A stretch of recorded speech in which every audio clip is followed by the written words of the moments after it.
Audio Jungle.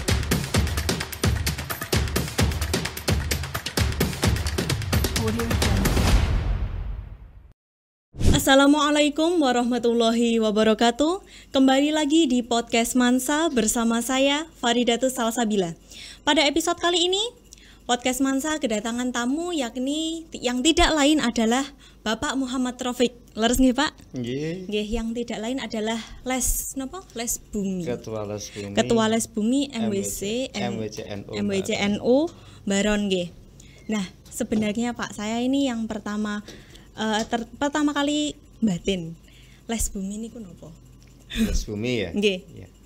Mungkin memang di kalangan katakanlah sekarang itu orang mengatakan generasi milenial itu memang belum begitu dikenal. Jadi Les Bumi itu adalah sebuah lembaga yang mana lembaga itu adalah di bawah binaan MWCNU di tingkat kecamatan. Les Bumi sendiri mempunyai kepanjangan Lembaga Seni Budaya Muslim Indonesia. Gitu. Oh, baik. Jadi saya ndak batin lagi. Les Bumi itu berarti lembaga seni budaya ngoten nggih. Betul, lembaga seni budaya. Bapak Rafiq ini sebelum menjadi ketua Les Bumi di MWCNU Baron. Ya. Sebelum ini menempuh pendidikan di mana? Kalau pendidikan sih ya alhamdulillah kita sudah melampaui semua mulai dari TK, kemudian MTS dan mannya itu alhamdulillah saya di Man Ngelawak pada waktu itu. Yang sekarang mungkin dikenal orang dengan Man Satu Nganjuk atau di podcastnya di sini di Mansa ya. Mansa Nganjuk. Ya, saya lulusan dari Man Satu Nganjuk tahun 2001. 2001 berarti 23 tahun yang lalu, Pak. Kurang lebih. Nggih. Nah, Bapak ini setelah melanjutkan pendidikan, kegiatannya sekarang napa, Pak? Iya. Oh iya, tentang pendidikannya tadi saya setelah dari sini saya melanjutkan di Stein Tulungagung. Jadi kalau sekarang namanya UIN 1. Saya dulu di Stein Tulungagung menempuh S1. Jurusan saya adalah matematika. Matematika. Guru matematika nggih, Pak, berarti, Pak. Karena saya dulu di Man 1 sini, di Man Ngelawak sini saya juga jurusan IPA. Tapi nggak bisa, penasaran saya. Terus. Ya akhirnya ya dengan tekad yang kuat saya nekat masuk di jurusan matematika. Untuk S1-nya. Gitu. Untuk S2-nya juga sama di Stein Tulungagung, saya lulus tahun 2010. Setelah lulus di napa wau, Pak? Yang sekarang UIN 1 Tulungagung melanjutkan di mana? Sudah, saya di UIN 1 S1-nya juga di sana, S2-nya juga di sana. Tapi S2-nya saya mengambil jalur untuk manajemen pendidikan. Oh, manajemen pendidikan. Sekarang kalau boleh tahu, Pak, kegiatannya ngapain saja? Kegiatannya kebetulan karena saya itu berada di jajaran MWC Baron itu di Les Bumi ya, tentu pekerjaan saya tidak jauh dengan itu. Jadi saya sering mengatakan kalau sama teman-teman itu saya pekerjaannya ngamen, saya pengamen jalanan. Betul, karena saya tiap hari ya teriak-teriak di jalan, teriak-teriak sama anak-anak gitu. Jadi kegiatan saya setiap harinya pekerjaannya yaitu bermain musik drum band. Kalau saya itu memang sudah saya dapatkan dulu di Man 1 sini. Saya dulu juga pemain drum band, juga pemain band. Kalau nggak salah justru malah band pertama kali tampil manggung ya zaman saya di sini. Zaman saya. Gitu.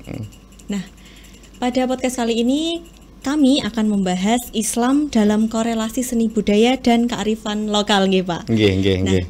Seni budaya dalam Islam itu seperti apa, Pak? Iya. Kok bisa berhubungan? Iya. Betul.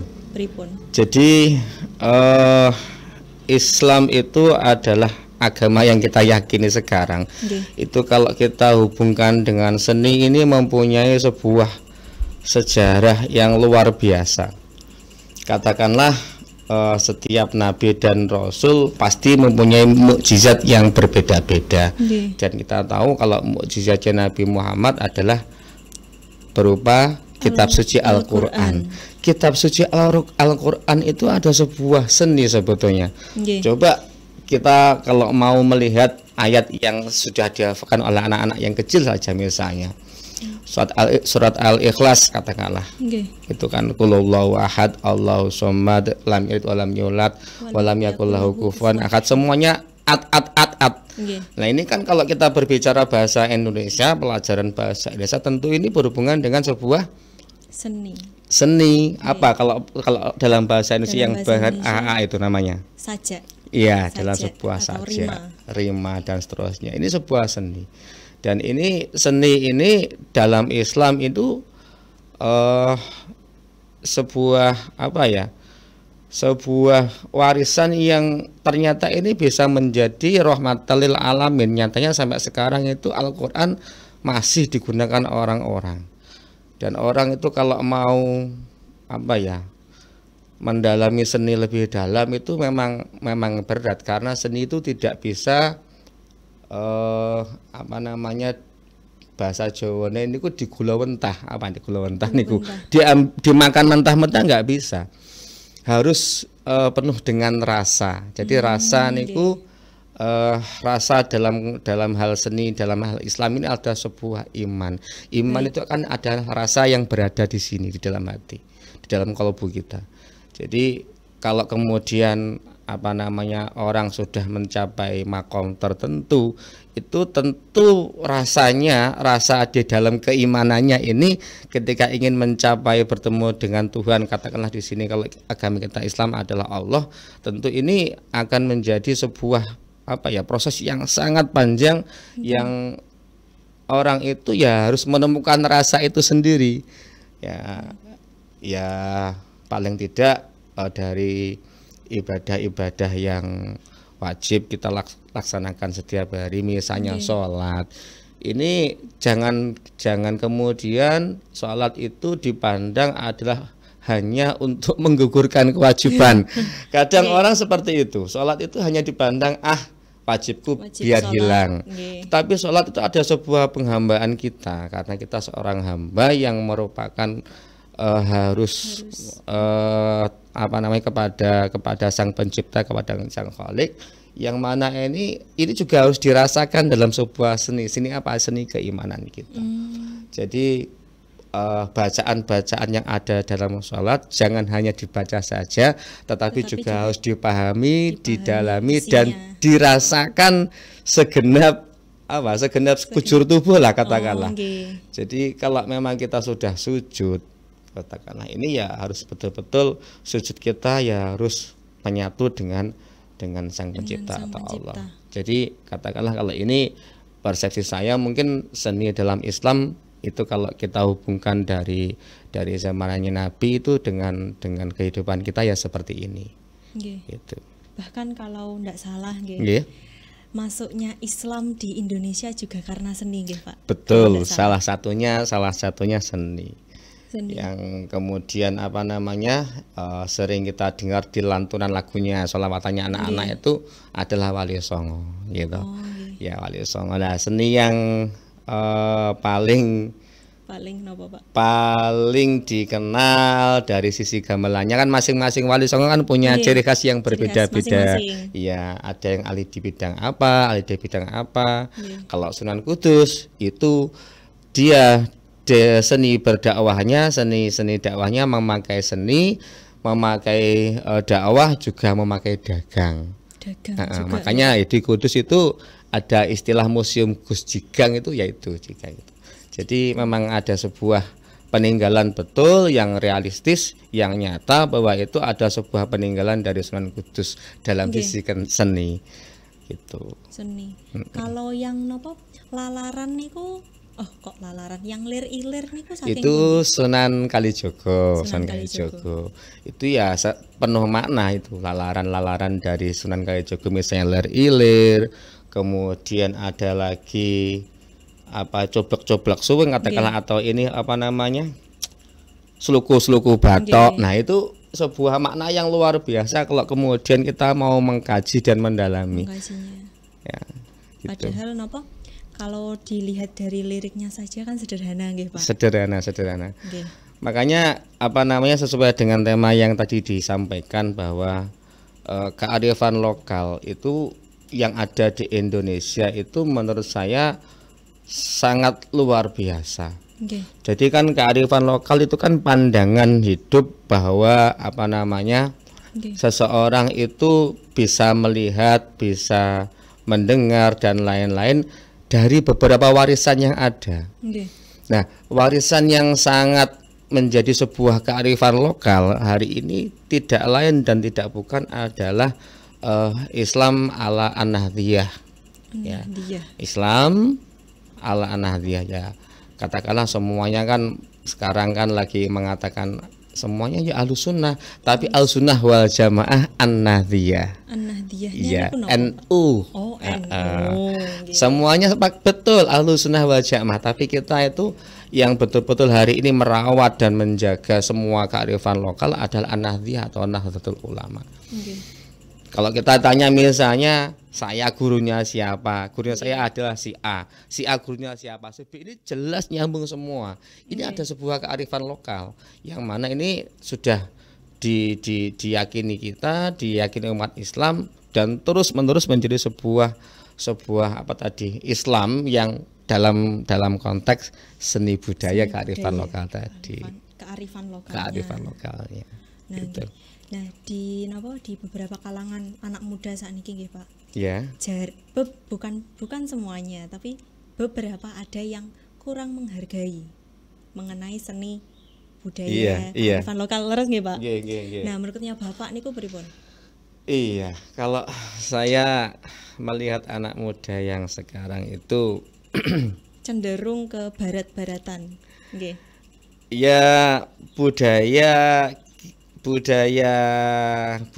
kita sendiri sudah katakanlah sudah tercemar, mungkin sudah terkena oleh imbas daripada budaya yang lain. Memang kita kan negara yang dilintasi oleh beberapa negara yang lain dalam sisi perdagangan dan lain-lain. Sehingga memang budaya dari negara lain sangat mudah masuk ke daerah kita. Boleh misalnya kita kemudian ikut-ikutan budaya yang lain, tapi ya harus dalam konteks Islamnya kita, dalam konteks kemudian negara kita adalah negara yang berpancasila. Saya sering katakanlah seni yang nampak misalnya seni seni yang bisa dilihat kan ada yang seni lukis, seni ukir misalnya. Kaligrafi. Ini kan yang bisa dinikmati oleh mata. Katakanlah budaya sekarang banyak muslimah itu yang betul-betul muslimah memakai hijab, tapi mohon maaf ya pakaiannya semuanya serba press body ini. Nah ini adalah sebuah budaya yang kebarat-baratan. Jadi sudah tidak sesuai dengan konteks sebuah hijab yang mana harus menutupi aurat sesuai dengan syariatnya sudah tidak dilakukan lagi. Dalam sisi lain misalnya juga saya juga sering melihat ada teman-teman yang kemudian mendalami seni musik yang lain, tetapi dalam seni itu kemudian dia over. Dalam arti over itu kemudian untuk mencapai kenikmatan dia agar menikmati seni yang dia tampilkan itu dia kadang melakukan hal-hal yang tidak baik. Seperti apa, Pak, contohnya? Contoh misalnya, saya dulu juga punya grup band. Grup band saya itu terdiri dari beberapa anak muda. Tetapi salah satu drummer saya itu kalau dia tidak mohon maaf ya, dalam tanda kutip tidak ngedrak dulu, tidak ngepel dulu, dia nggak bisa menikmati indahnya permainannya. Atau yang satu yang gitaris saya kalau nggak minum dulu itu nggak bisa. Padahal kalau nggak begitu sih nggak masalah menurut saya. Nah, dalam seni yang lain misalnya peninggalan Wali Songo misalnya ada jaranan lah, wayang lah, kemudian ada kalangan tertentu Islam minhum yang mengatakan halal haram. Itu sebetulnya bukan seninya itu yang kemudian diharamkan, tetapi akibat daripada itu kemudian ada orang-orang yang menyalahgunakan. Nah, kalau bahasanya polisi ada oknum kemudian ya mabuk-mabukan, judi atau molimolah dalam semuanya ini. Nah, ini yang menjadi seni itu menjadi sebuah haram. Tapi kalau seni selama seni itu bisa meningkatkan iman kita. Kenapa tidak? Ini harus selalu kita teruskan secara terus menerus, karena ini adalah warisan Wali Songo, warisan dari Nabi Muhammad, katakanlah tadi adalah sebuah wahyu kitab suci Al-Qur'an. Jadi harus menjadi sebuah kearifan lokal kita, jangan sampai hilang kemudian tergantikan oleh kearifan daripada negara-negara lain itu. Nah, cara untuk menghargai kearifan lokalnya kita ini pripun, Pak? Apa ya? Cara untuk menghargai kearifan lokal ini memang sebuah tantangan yang berat. Anak muda sekarang itu kurang mempunyai satu sifat pantang menyerah. Jadi cenderung instan. Tidak sabaran. Katakanlah kemudian diberikan tugas A sama Bapak Ibu guru. Ketika tidak tercapai kegiatan itu, biasanya dia sudah putus asa, kemudian marah-marah dan seterusnya, tidak mau berusaha bagaimana agar ini bisa selesai. Nah, dari hal yang sesederhana itu, kalau kemudian dia tidak bisa berupaya sekuat tenaga, tentu pikirannya juga tidak bisa meluas untuk mencapai pemikiran yang lain. Tetapi itu hanya faktor kecil lah. Kalau menurut saya ya, di kalangan anak sekarang ya, yang terpenting adalah melakukan tugas dan kewajibannya sesuai dengan tupoksinya masing-masing. Katakanlah kalau anak sekarang yang berada di tingkat SMA, maka dia harus belajar berpikir bahwa sekarang saya sudah dewasa, sekarang saya harus memikirkan masa depan, apa yang bisa lakukan, harus sering-sering berbuat hal yang baik, yang positif lah pokoknya. Karena begini, ada sebuah qaul, insyaallah qaul ini qaul sahih lah. Jadi ketika kita itu dalam keseharian sering melakukan kegiatan yang positif, ini akan ada energi positif yang berada pada kita. Tetapi kalau kita kemudian dalam aktivitas sehari-hari ada atau mungkin sering melakukan hal-hal negatif, maka energi negatif juga akan berada pada kita. Nah itu. Apa perlu dobrakan oleh anak muda untuk tetap melestarikan, contohnya salah satu cowok ganteng yang jadi nopone niku perlu mboten? Cowok ganteng? Mboten, cuman kayak dobrakan buat agar anak muda yang lain itu kayak tertarik ke kearifan lokalnya. Gitu. Dan seni budaya. Iya. Kalau tingkat SMA mungkin masih masih cenderung labil, tapi sebetulnya bisa mendekati stabil sih. Cuman untuk mendobrak itu adalah perlu sebuah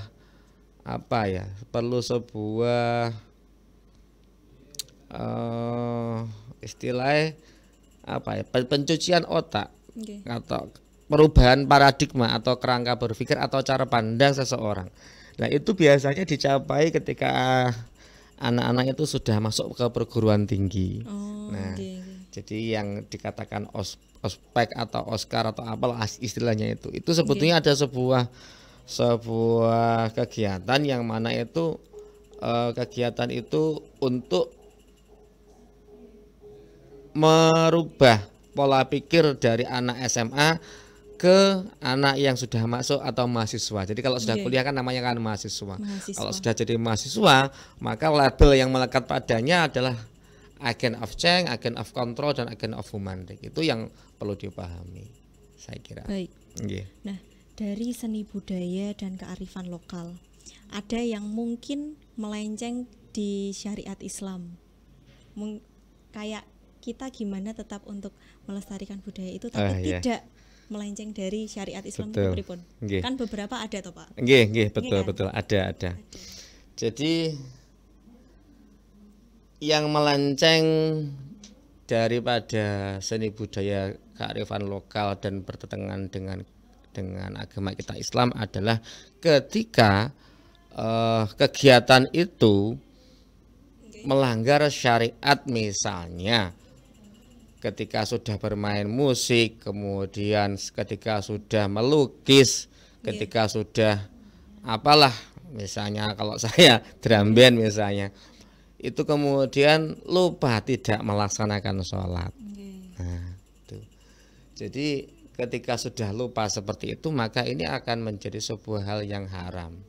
Jadi haram tidaknya itu ketika sudah melanggar syariat yang ada, syariat Islam. Nah, kadang kan anak muda kalau sudah main gitaran itu dia lupa waktunya sholat, lupa waktunya mengerjakan tugas dan lain-lain. Ini yang menjadi bumerang bagi kita semuanya. Yo, jangan begitulah. Ingat waktu. Baik.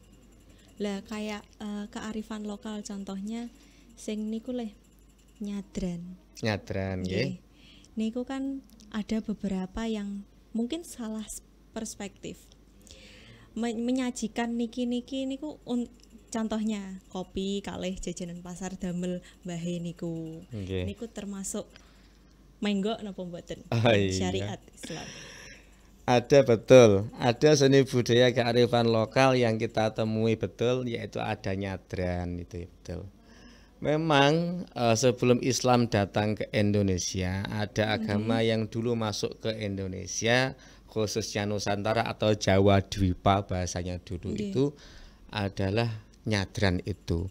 Nyadran itu sebetulnya kalau kita lihat itu adalah warisannya agama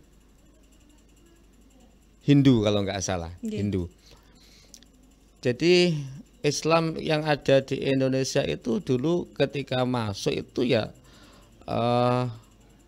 berseberangan dengan agama Hindu. Tetapi kemudian tidak, Islam kemudian mengusir agama Hindu, tidak. Islam masuk ke sana dalam rangka menyampaikan ajarannya. Orang Jawa itu loh sudah mengenal Tuhan itu sebelum Islam datang.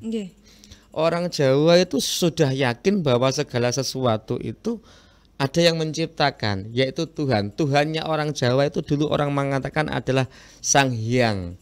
Sang Hyang apa yo? Pokoknya yang yo Sang Hyang yang menciptakan, yang apa. Sudah mengenal seperti itu. Sehingga ini sangat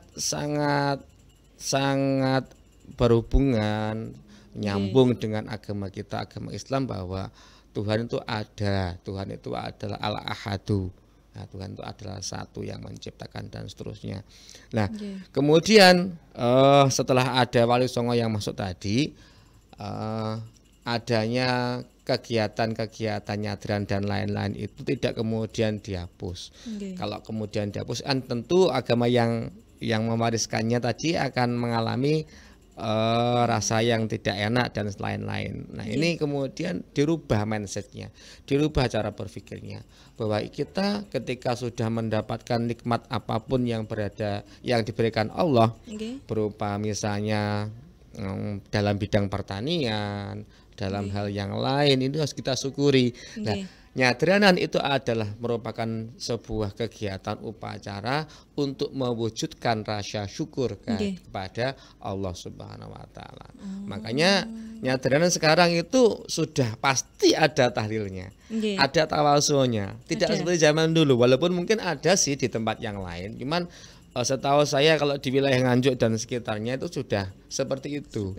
Sudah ada sedikit reformasi, sehingga ini bukan lagi bernilai sebuah haram, tapi yo nggak masalah. Toh kan kita juga kirim doa kepada leluhur, kemudian mewujudkan rasa syukur kita kepada Allah dan seterusnya. Baik. Seperti itu. Jadi ndak selalu negatif, nggih. Betul. Kita lihat dulu konteksnya. Nggih. Baik, selanjutnya kan festival. Biasanya festival kalau menyangkut kearifan lokal atau enggak gitu, festival acara. Iya. Biasanya kalau orang Jawa niku nyuguhi kayak kembang-kembang kan supaya acaranya lancar. Niku melenceng napa mboten? Nyuguhi kembang-kembang. Seperti apa Kan ya? apa toh? Ini boleh biasanya kayak kalau pernikahan supaya ndak hujan apa ndak ada biar ndak ada kendala di acaranya itu dikasih kayak Iya, ngoten niku. iya, Nggih. betul. Heeh. Jadi betul, yang sampean betul. Itu juga termasuk sebuah kearifan lokal dalam sebuah acara yang memang kita masih melekat dengan seperti itu. Nggih. Sekali lagi kita pahami bahwa dulu kita itu kan orang Jawa itu yang masuk pertama kali bukan agama Islam, adalah keyakinan Hindu Buddha Nggih. dalam hal ini. Tentu hal itu masih melekat dalam diri mereka dan kita tidak bisa menghilangkan tradisi katakanlah kejawen Nggih. ya, yang Jawa itu. Tetapi sebisa mungkin kita kemas agar ini tidak bernilai haram. Nggih. Jadi memang betul dulu waktu saya mereka juga begitu. Nggih ngoten. Mak saya menyampaikan ibu saya itu, anu le sapune diwalek kok ben gak udan. Nggih. Alah wis gak apa lah, sapu tak walek. Tapi setelah saya walek sapunya saya tetap mengambil tempat tertentu kemudian untuk berdoa saya. Ya Allah, dengan izinmu dan seterusnya mohon agar tidak engkau berikan pada acara ini agar sukses. Jadi ya nggak apa-apa, kita tidak usah meninggalkan warisan dari Jawa. Ini kan memang kearifan lokal. Hanya saja jangan kemudian kita percaya pada benda itu. Berarti Ya. pada niatnya. Ya, pada niatnya betul. Niat kita tetap minta itu kepada Allah. Tetapi untuk meninggalkan benda itu memang kita nggak bisa meninggalkan. Tetap perlakuan seperti dilakukan. Hanya saja niatnya kita yang harus diluruskan. Baik, ngoten nggih. Nggih. Mungkin cukup dari sini nggih napa Nggih, wawancaranya atau host podcastnya. Ya, siap. Mungkin karena hambatan waktu dan juga yang lainnya, Pak. Nggih. Amit. Nggih. Nggih. Nah, Madrasah Aliyah Negeri 1 Nganjuk sedang membuka PBDB, Pak. Oh, gitu. Penerimaan peserta didik baru Nggih. tahun 2024-2025. Dengan program barunya yakni yang tidak lain adalah Madrasah Adiwiyata, Madrasah berbasis pondok pesantren dan juga MA Plus keterampilan, Pak. Nggih. Mungkin kalau ada barangkali tetangga, anak atau saudaranya yang mau lanjut ke jenjang lebih tinggi, monggo didaftarkan ten mriki nggih, Pak. Oh, ngaten. Nggih. Siap. Nggih. Baik, mungkin cukup sekian nggih, Pak. Terima kasih sudah Sama-sama. datang di Nggih, terima kasih. podcast Man 1 Nganjuk. Iya. Baik, untuk pemirsa podcast, saya Faridatus Salsabila pamit undur diri. Wassalamualaikum warahmatullahi wabarakatuh.